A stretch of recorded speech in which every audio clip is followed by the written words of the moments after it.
In this compartment is the power cable connected into the vehicle for supplying 240 volt electricity.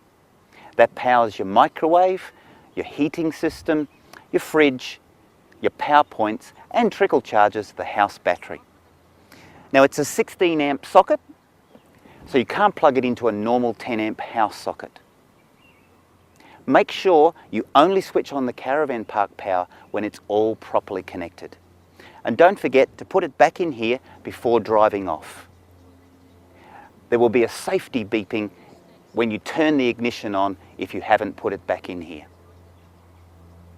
So we'll begin by explaining the house battery. It's down there underneath the seat. Now this is a deep cycle 12 volt battery. It powers your fridge when you're not connected to 240 volts, and at all times it's working your lights and your water pump. Now when you're driving, it does charge this battery, but it will never drain the driving battery. You can always start your vehicle. When you're plugged into 240 volts, there's a charger that trickle charges this battery. It's important to know that driving will never completely charge the battery, so you do need to plug in power on a regular basis overnight.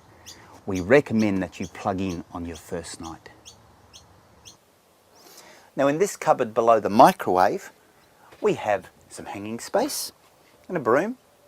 And up here is the switch that turns on your 12 volt system. That works off the house battery.